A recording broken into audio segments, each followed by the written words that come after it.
Hello, everyone, and thank you for joining us at this session, Managing the Side Effects of Treatment. And we are here today with Christa Slatnik. And before I pass things over to Christa, I just want to tell you a little bit about her. So Christa is a nurse practitioner, and she has over 20 years of experience working with gyne-oncology patients. And she's the only gyne-onc nurse practitioner in Manitoba, so she has the ability to offer a standardized, compassionate approach to all ovarian cancer patients throughout the province as they're transitioning in different parts of their cancer journey. She's also played an active role at Ovarian Cancer Canada in a variety of ways, but most importantly, and this is so cool, as the co-chair of the Walk of Hope in Winnipeg for the past 18 years. It's just incredible. So without further ado, I'll pass it over to you, Christa. Okay, perfect. Thanks, Allison. So I am going to share my screen here. And pull up my slides. Okay, so I'm going to be discussing some tips for managing side effects related to treatment, and more specifically to chemotherapy. As most of you know, there's a variety of different types of ovarian cancer, and chemotherapy does depend on the type that you have. High-grade serous ovarian cancer is the most common type of ovarian cancer, although there is endometrioid as well as clear cell carcinoma, and those tend to be treated with very similar chemotherapies. Mucinous carcinoma, we are learning a lot more about lately. It's a more rare cell, and that one does tend to require different types of chemotherapy, but a lot of the side effects from chemo do tend to be fairly similar. So as you can see here, the way that cancer works is that the normal fast-growing cells divide and grow, but not as quickly and unfortunately out of control as cancers do. So cancer cells grow very, very quickly and end up turning into tumors, and then sometimes can spread and metastasize to other parts of the body.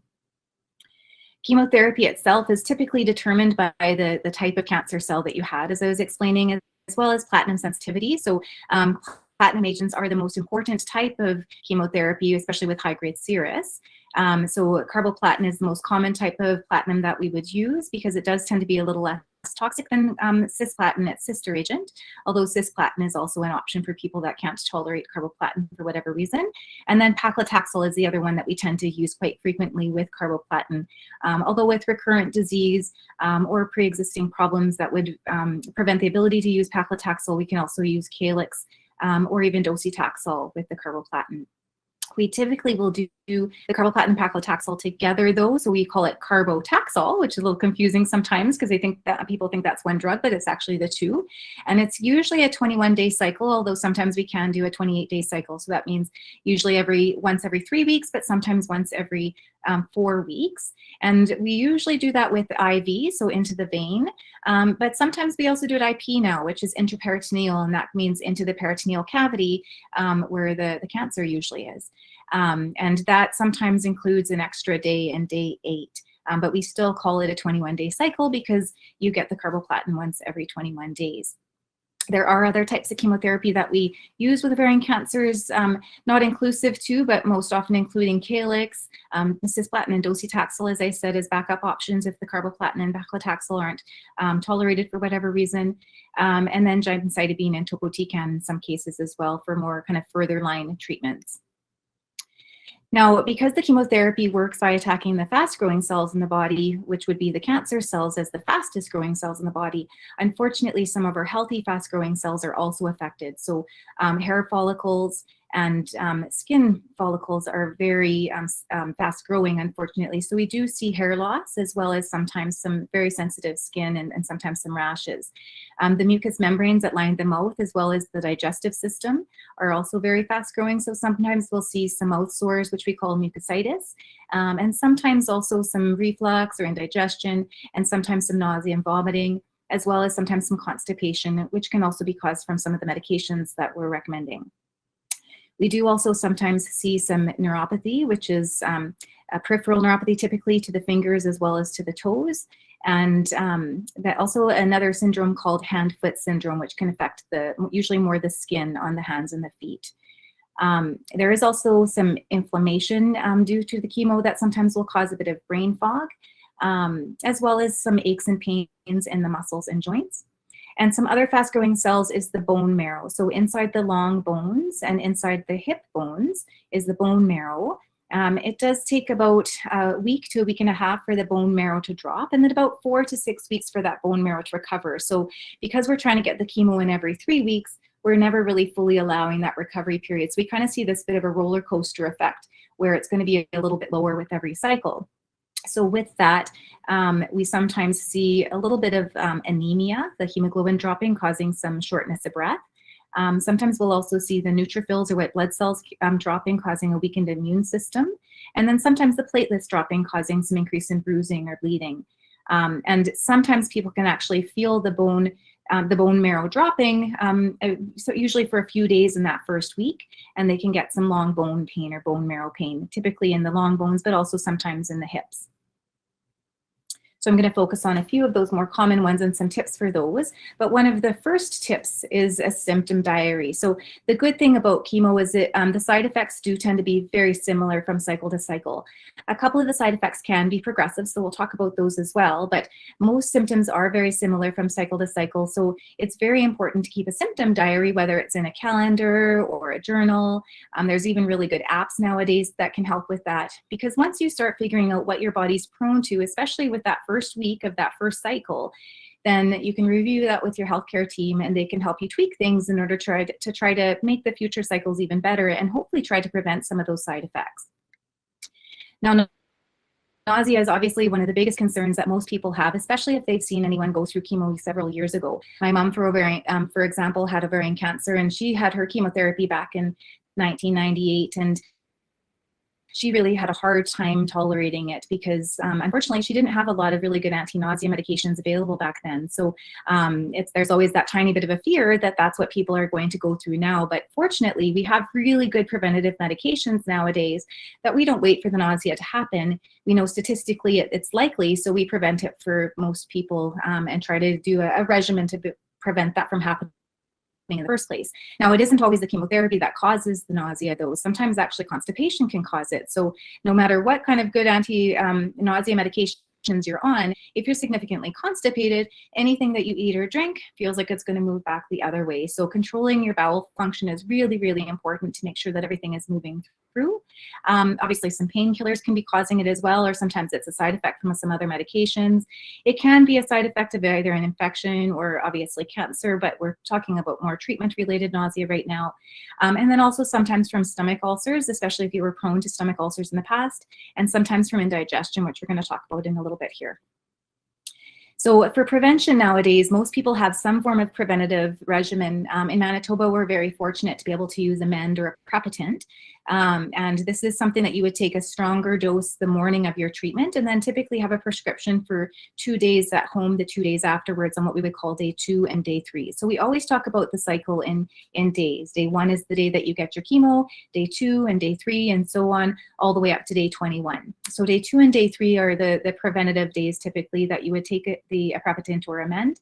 And then you also take a steroid called dexamethasone. We used to do 4 milligrams twice a day, but it can really affect people's sleep because it can sometimes give you too much energy.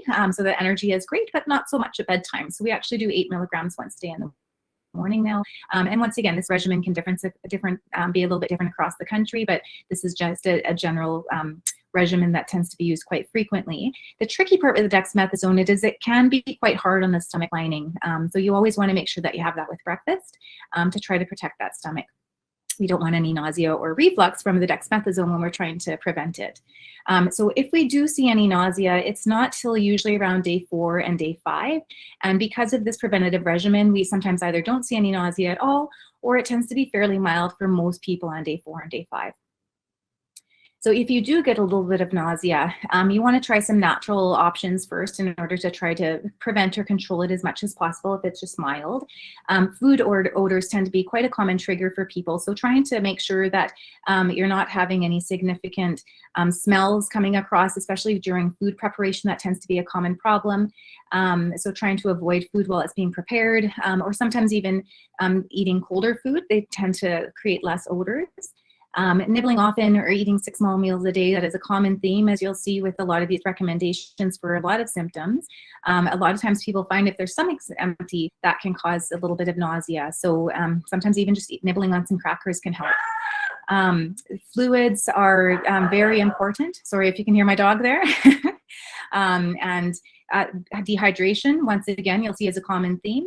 You want to try to always prevent dehydration because that can aggravate some nausea. And then decreasing stress. So you can get anticipatory nausea if you're anticipating that nausea.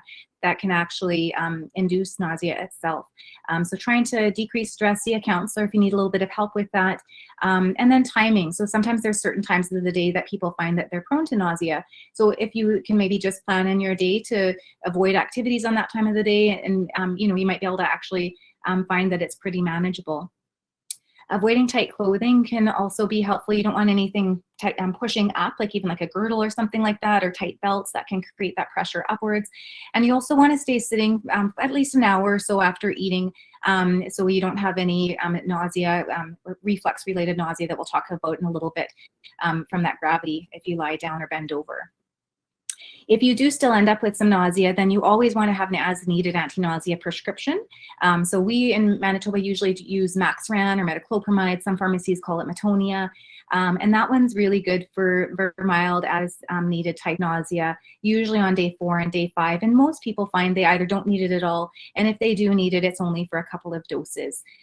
Keeping in mind, there's always different options though. So if what you're using doesn't work, or let's say you're not tolerating it well, metoclopramide, for example, can cause some diarrhea or loose stools or sometimes a shakiness. So always make sure that you're reviewing that with your healthcare team. Don't feel like you have to just settle with it. If it's either not working or you're not tolerating it, we sometimes will go to ondansetron, which can be a little bit stronger if the metoclopramide isn't working, or if somebody's getting diarrhea from the metoclopramide, ondansetron causes constipation. So that's perfect balance. So we'll sometimes go to that. And once again, there's still other ones that people can use if the one that you're prescribed isn't working. The biggest thing though is not waiting for full-blown nausea. I think I'm going to throw up. Take it even just for mild nausea. I find some people say, oh no, I was fine. I didn't need anything. I just had broth for the week and I was okay. But you really don't want to be living on broth for the week. Although it's a great fluid, you know, and it can have its own benefits.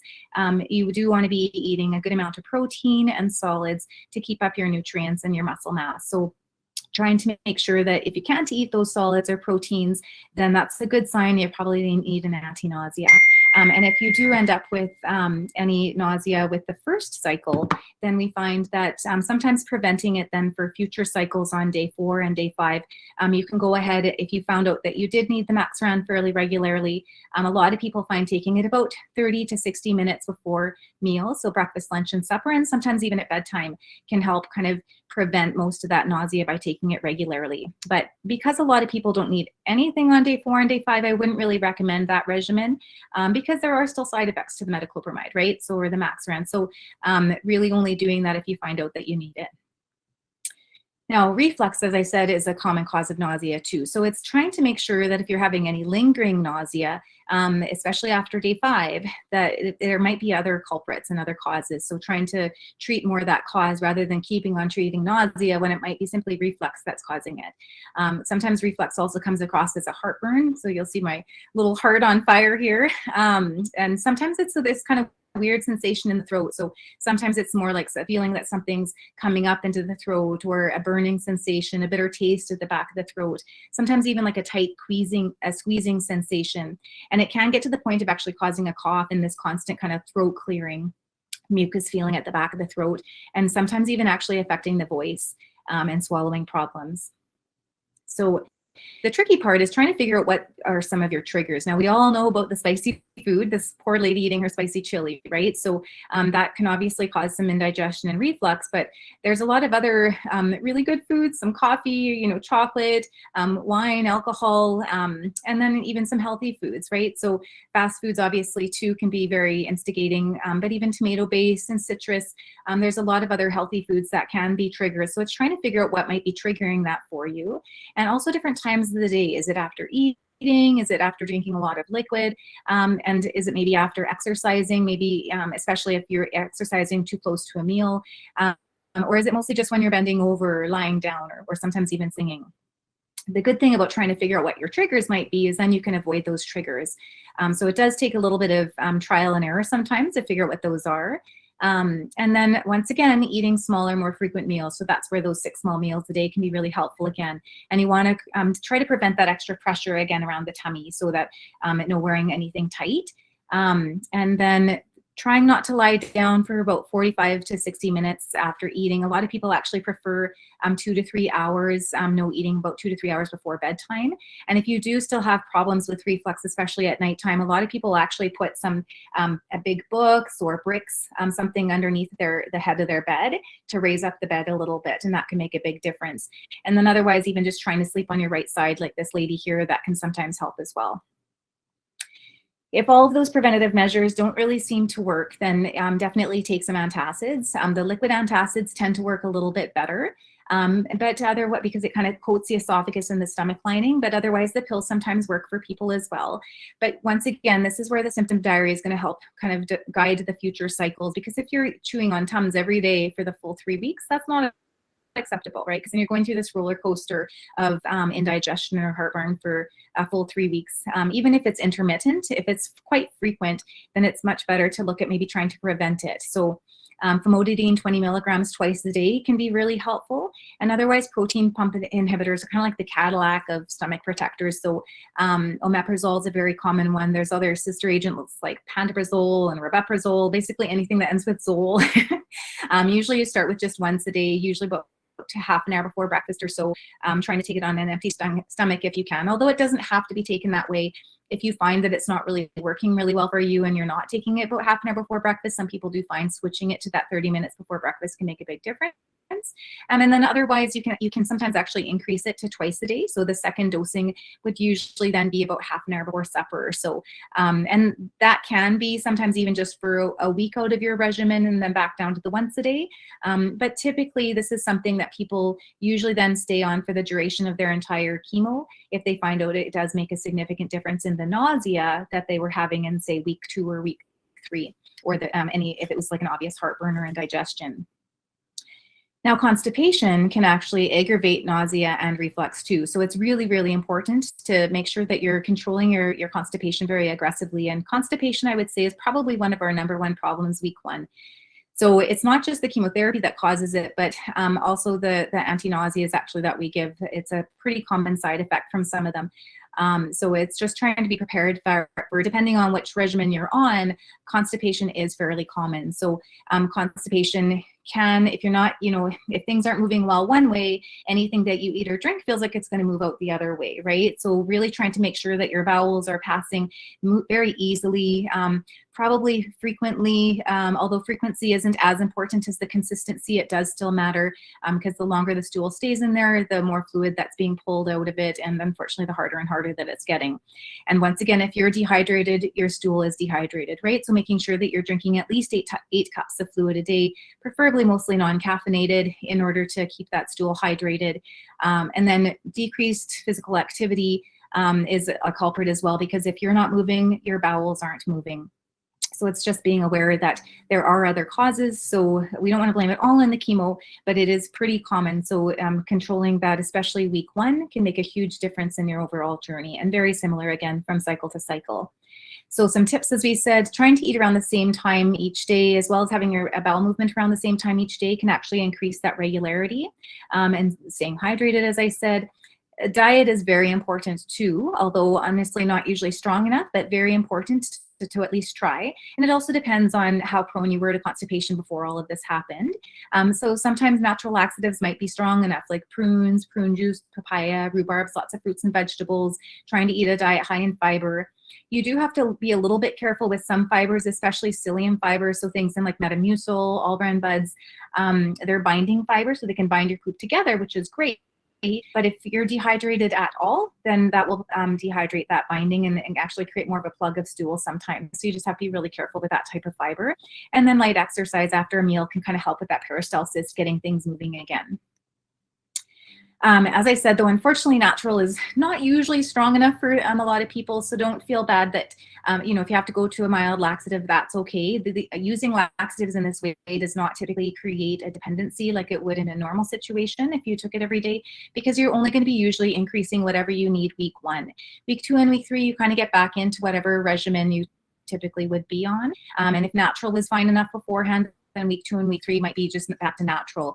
But if you normally are on, say, a Senecot already, week 2 and week 3, then you maybe go on to a couple Senecot a day for week 1 and so on. But Senecot does tend to be one of the better stimulant type laxatives to start with. But it's just trying to be aware that, you know, once again, if it's not working for you, or if it's causing cramping, it can cause a little bit of that peristalsis kind of cramping. There's also another laxative they're osmotic laxatives called PEG, or there's Restoralax, Laxaday, Clearlax. There's a bunch of different types out there, but PEG is the main type. That it's all the same. They're powder that you mix in with some water or some fluid, and that actually helps by not getting the peristalsis going, but it helps with keeping the liquid in the bowel so the stool doesn't become dry and hard. And these don't cause as much of that cramping that we see from the Senecot. But Senecot is usually well tolerated, especially if you take it at bedtime. Then by the time you wake up, you have your breakfast, you're ready for your bowel movement. So a lot of people find they sleep through any mild cramping that they might have gotten from it. Now, Lactulose is a really good laxative. It's really strong and tastes a little disgusting. So we want to try to avoid that one. That one can create a dependency if you use it regularly. And it can cause a bit of dehydration if it makes you go a little bit too much. So trying to be a little bit more aggressive with these medications up front can try to prevent the need of Lactulose. But if it's getting to the point where you haven't gone for a good few days and this regimen isn't working, then sometimes you can go to the Lactulose. This is just an example of a stepwise approach. This is through the BC Cancer Agency, and this is the stepwise approach with Senecot, and then the stepwise approach with the PEG powder. And as you can see, you can take up to 9 Senecot a day. I've never actually seen anybody do that before, so don't jump to 9 a day, obviously. But it just shows, you know, if you're already at 2 a day, then going up to 2 and 2 is okay, right? It's just for a few days. And this is, once again, jotting down the calendar is going to help you see what worked well from the last cycle, what wasn't strong enough, so it can kind of help guide you for future cycles. And the PEG powder is usually marketed on the container to just take it once a day. But once again, it shows that you can take it up to twice a day as well, and even add the Senecot to that if that's still not strong enough. Now, brain fog is another common side effect as well. All this is really subjective, and it kind of depends on the person, and it's very intermittent. This is not typically cumulative, and it's not just week 1, although it does tend to be a little bit worse week 1. It kind of tends to come and go throughout the cycle.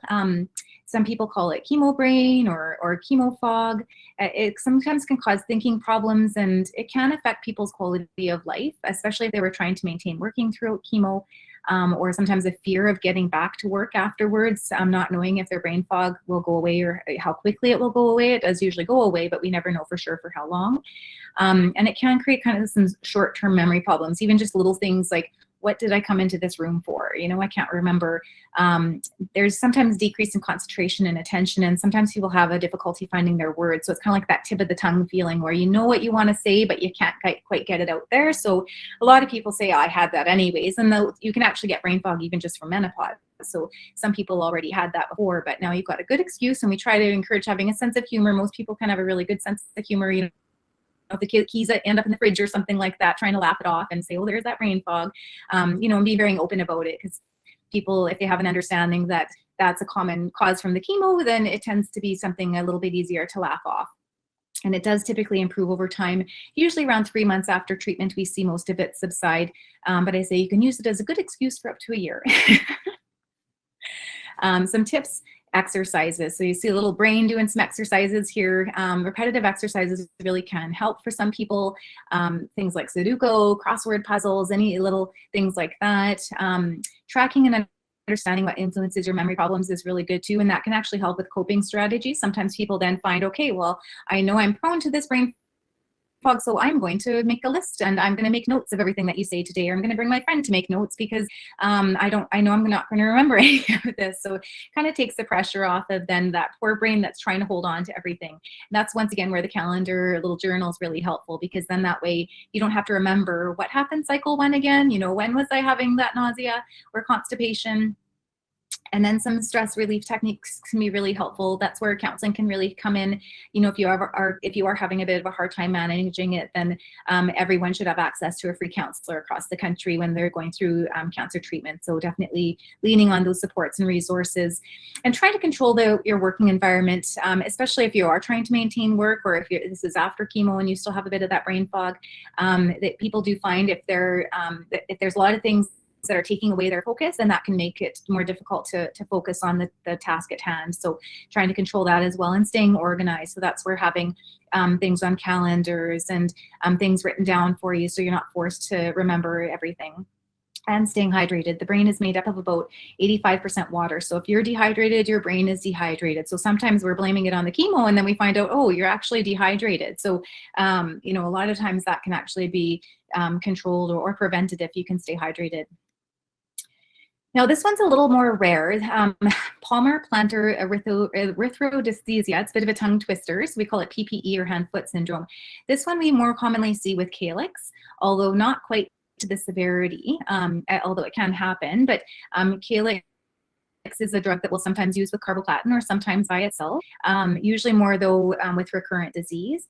Grade 1 we see a little bit more commonly, which is just an erythema, which is kind of like a redness, a little bit of discomfort sometimes associated with it on the palmar surface of the hands, sometimes of the feet. You can get it in other areas of the body, especially like in folds, but usually it's on the hands and feet. So that's why they call it hand-foot syndrome. So it's really important, if you do start getting it, to try to catch it in the stage, because it can get to the point of different gradings. And I've never seen it like this, although some of the oncologists that I work with have, and you know, it can get to the point of either decreasing the chemo or discontinuing it. So just being aware that when they say to try to, you know, use your hand cream regularly, this is why, because we really don't want it to get to this point.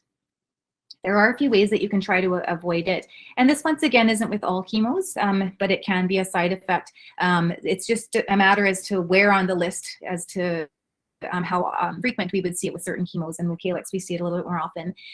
But heat is a very common culprit. So you really want to avoid hot water, like hot tubs, even while bathing or cleaning dishes. We usually say this is a good excuse to not do the dishes. Even actually wearing rubber gloves while washing dishes does not help. We had somebody's really bad actually, because she was washing the dishes with rubber gloves, but it was really hot water. So that can actually intensify the heat. And you want to avoid loose fitting sandals and going barefoot, because that tends to cause some abrasion sometimes. And you really want to try to wear something that's a little bit more fitted, and avoid tight fitting clothing, especially something that is going to be creating any abrasion, like jewelry or belts or something like that. And then, as I said, you know, avoiding things that's going to raise your body temperature, so saunas, hot tubs, and then even vigorous exercise. So exercise is definitely encouraged, but vigorous exercise might aggravate it. So if you're finding that that's increasing the intensity of it, then that might be something to back off a little bit. And then once again, hydration. So dehydration can, your skin's then dehydrated, right? So it's going to be more sensitive to problems, and a balanced diet is very important, because some vitamin deficiencies can also aggravate it. Treatment, as you can see up here in the top corner, utterly smooth. That's one of our most common recommendations, and it's pretty amazing on what it can do to prevent it, but also treat it. So udder butters or bag bombs can be really helpful. So you can either just use this preventatively, because it's a really nice hand cream to have on hand anyways, but definitely if you start getting any redness or discomfort on the palmar surface of the hands or feet, or in other areas, as I said, then it's always good to give this a try and use it quite frequently, a few times a day, to try to prevent it from progressing. You can get keratolytics that can help remove some of the overgrown skin, but we rarely use that. And if it gets to the point of discomfort, you really want to try to avoid using topical anesthetics or Benadryl creams, because that can actually make it worse. And you know, sometimes it's just a delay and a bit of a dose reduction, and that will help prevent it from getting any worse. And if there is pain, sometimes you can take some topical anesthetics or some pills to try to help control that pain. Some people do find that cool packs on the hands as well can also help, or if putting it on the feet for around 15 to 20 minutes at a time. Now, hair loss, unfortunately, is common with taxanes, and because most people do get paclitaxel, we do see the hair loss quite frequently. It is also common from topotecan, which is another chemo that we sometimes can use. And it is usually temporary, so it's nice to know it'll grow back, but it's still very hard to deal with at the time, because that's where you have the classic chemo look now, right? So it's a little bit harder to hide that that you're on chemo if you're wanting to hide it from people, but which we obviously encourage not to. But and then so usually people experience it within the first 1 to 3 weeks or so. And it usually starts going back around 6 to 8 weeks after the last treatment, but the regrowth can take a few months. And the hair usually grows back a little bit differently. So people usually actually like their new hair, but sometimes it'll grow back straight if it was curly, or vice versa, and sometimes even a different color. Some tips. So some people find cutting their hair really short before the hair loss starts can be a little bit easier to manage and deal with emotionally and also then physically, because there's not as big chunks coming out. And then choosing head coverings and scarves and wigs that are comfortable. And sometimes actually choosing those before you lose the hair, it can be really helpful. You can see a variety of different types of beautiful head coverings and scarves nowadays that you can get. And sometimes actually if you if you're picking out a wig, then the person that's helping you pick that out can actually see kind of what your hair looked like before you lost it. And otherwise you can bring a picture in with you. And then choosing a mild shampoo, even like a baby shampoo, a soft hairbrush, being very gentle with your hair. And sometimes people find using a satin or satin-like pillowcase can be really helpful because it's less abrasive and doesn't bloat as much hair when you're sleeping. And then the Look Good, Feel Better program, as you guys hopefully have been able to experience through the symposium today. lgfb.ca is their website. It's amazing. They've got really good online supports now. So I highly recommend checking that out for the hair loss support. Now, sometimes people do have some aches and pains as well, that you can have it in your joints, called arthralgias. It sounds so pretty, myalgias in the muscles. So we can aggravate a little bit of arthritis or even an old injury. And then also you can get some bone marrow pain. So a lot of people call it long bone pain because it tends to be in their long bones, but it can also be in their hips. Sometimes it feels like lower back pain. It's actually their hips, their bone marrow. And it usually is around day 3 to 7, although everyone's a little bit different. But once again, this is why it's really important to keep that symptom diary, so you have a general idea of when to expect it for future cycles. Sometimes hot or cold packs can help, and staying active. Massage can help, but you have to be a little bit careful. If it's myalgias and say an old injury and massage has already helped in the past, you can try it, but no deep tissue massage while you're on chemo, especially if your platelets are low. But typically, if you find out you are prone to it, then don't hesitate to take some Tylenol or acetaminophen. Tylenol arthritis, I'm finding a lot of people are liking better than the Tylenol extra strength. And you can sometimes go to Advil or Aleve if you need to. I've got the ladder here because with pain control, you usually want to take a ladder approach. So you kind of always start with the mildest on the body, and then kind of go up the ladder if you need to. So Tylenol tends to be the mildest and the easiest on the body, but Advil and Aleve do have some blood thinning effects, and they can affect the platelets and kidney function. So always review that with your practitioner just in case beforehand, but they can be very helpful, sometimes in combination with the Tylenol. And then we can go up the ladder to Tylenol 3s if this isn't working. And we very rarely, but can go up to morphine or hydromorphone. So please always review with your practitioner. Sometimes it's just getting onto a better approach, a little bit more aggressive approach with the Tylenol alternating with Advil, and we can prevent the need of going up the ladder.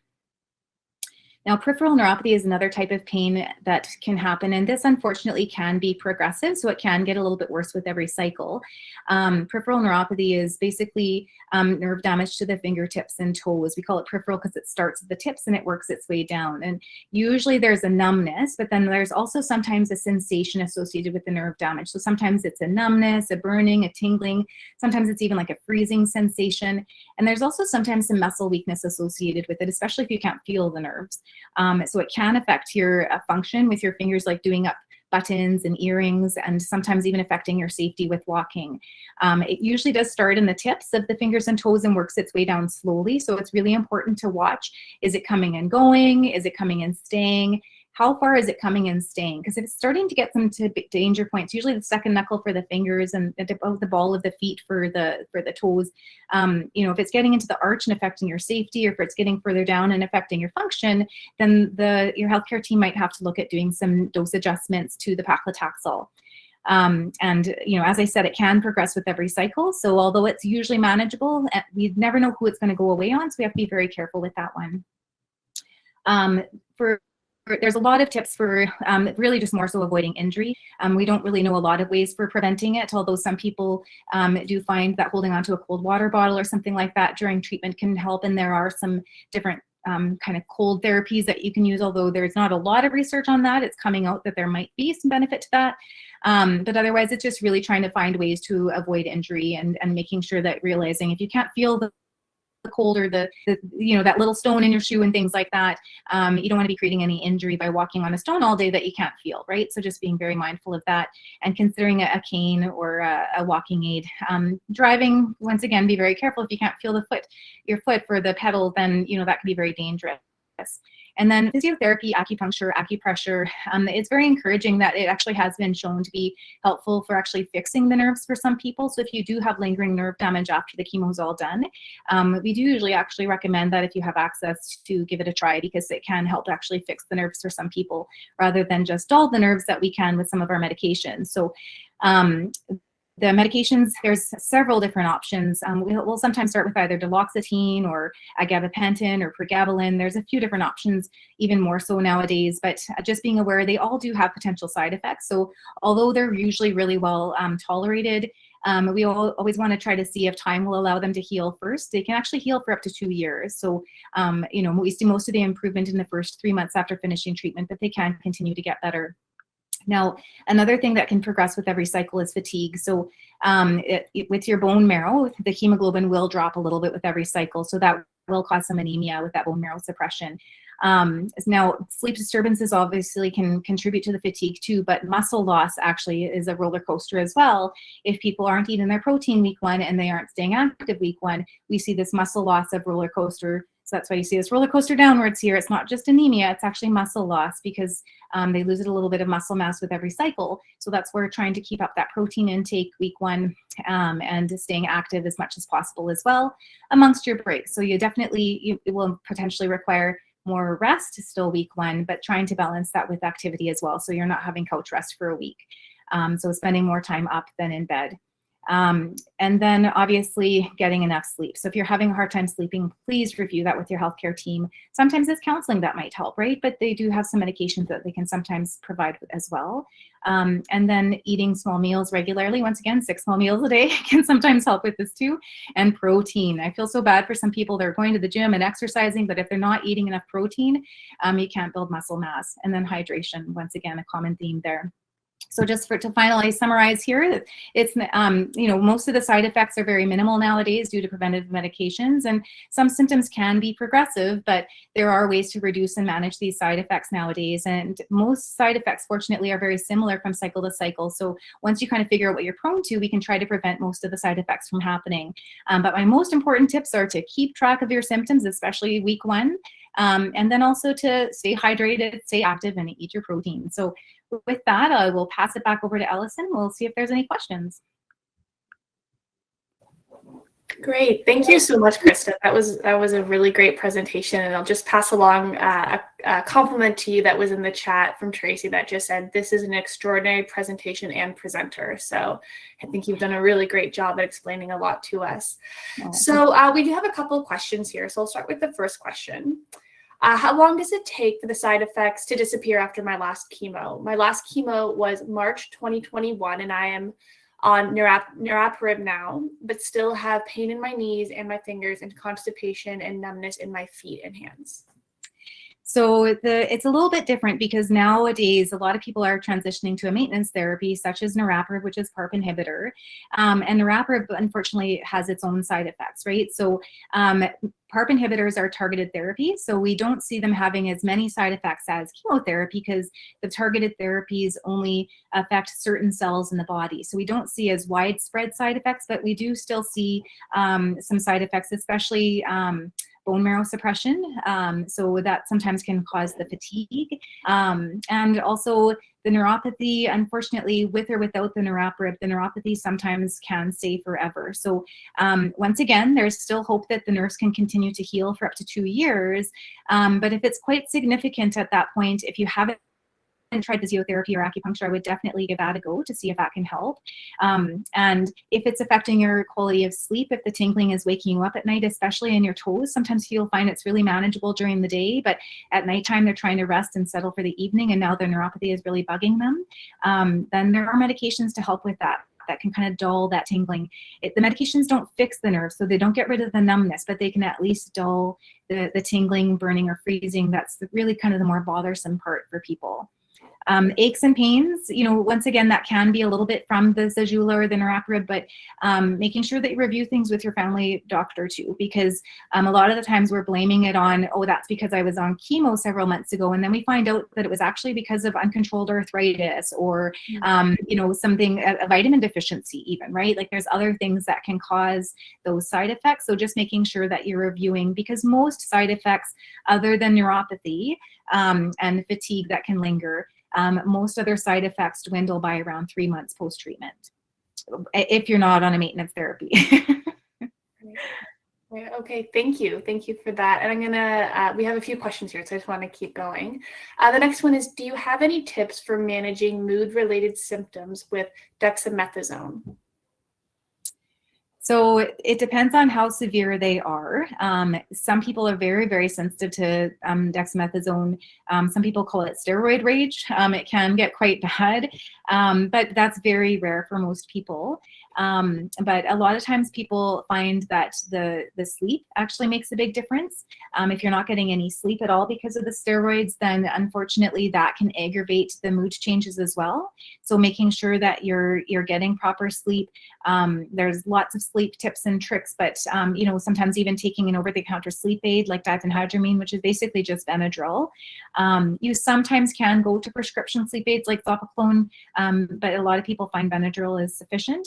And then obviously avoiding drinking past a certain time. A lot of people have to pee a lot week 1, especially on the steroid days. So if you're up peeing all night, then that can sometimes make it difficult to sleep. And then obviously avoiding caffeine at certain parts of the day. So anytime after noon, actually, caffeine can really trigger that. But make sure you review if you're having significant mood changes from the dexamethasone. It's not fairly common, so make sure that you review that with your healthcare team, because sometimes they can tweak things. It might even just be splitting up the 8 milligram dose and doing 4 and 4, or sometimes people can do just 4 milligrams in the morning, and that's good enough for them, depending on how sensitive you are to things. They might be able to tweak it. Okay, thank you for that. I'm aware of the time. We only have a few minutes left, and there's a lot of questions coming through the chat. So I'm wondering if there's a way that maybe people could reach you later to ask some of their questions. I just want to make sure that everyone gets a chance to have their Exactly. And you know what? I can actually, I'll go back to my screen share here, just because I have my email address up here. So if anybody ever wants to email me, otherwise I can also look in the Q&A and answer some of the questions in the chat there as well. But feel free to email me at cslatnik@cancercare.mb.ca. And I can always answer questions at any point throughout the year. Well, we do have 2 minutes left, so I'll take 2 of the questions that I see that I can kind of meld into one maybe. So it's how long do side effects last, and can side effects start later on? So once again, side effects usually last for the first 1 to 3 months after, depending on the type of side effect that we're talking about. Fatigue can linger longer, but now that we're learning a lot more about muscle mass, we're really advocating for increasing that muscle mass after treatment. So people used to live with so much chronic fatigue after chemo, and if it can be reversed a little bit by regaining that muscle mass that you lost, that can make a huge difference in your overall energy. But most of the main side effects from treatment that we talked about today are usually actually gone by around kind of that 4 to 6 week mark, because you're not getting that next cycle when your body was expecting it. But the brain fog, 3 months, usually most people find it dwindle. A lot of people are scared to get back to work because they think there's no way my brain's going to be able to do this right now, but you'll be amazed at how much better it is at that 3-month follow-up appointment. And if it does linger, sometimes sometimes a back to work program to be a little bit helpful with that. But most people find 3 months, a lot of the symptoms are much better by then. And can they start later on? That was the second. Oh, yes. Not usually, no. So, I mean, usually, right? So that means that sometimes some things might come up later on. I'm trying to think of what.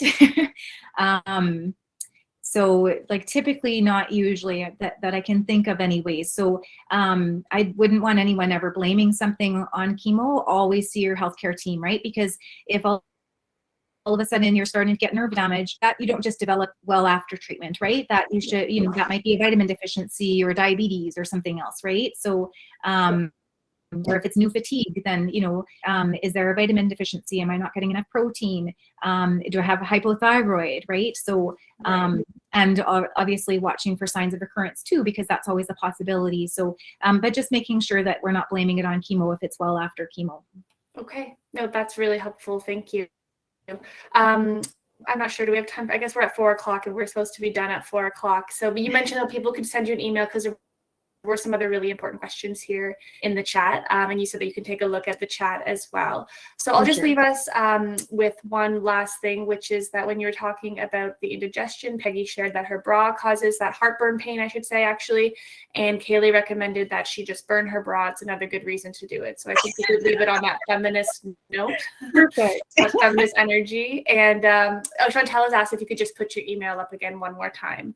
And then, we will close off this session. I want to thank Christa for being, you know, full of information, a wealth of information, and sharing all of her knowledge with us. And I want to thank everyone for your comments and your really good questions in the chat. I'm sorry we weren't able to get to all of them, but Christa will be following up, and you can send her an email as well. So again, a big thank you to everyone for being here. And our next session that you can go to is navigating the system of care, and that is our last session for the symposium. So we hope to see you all there. Perfect. Thanks so much for having me. Okay, thank you, Christa. Thanks, everyone. Bye. Bye.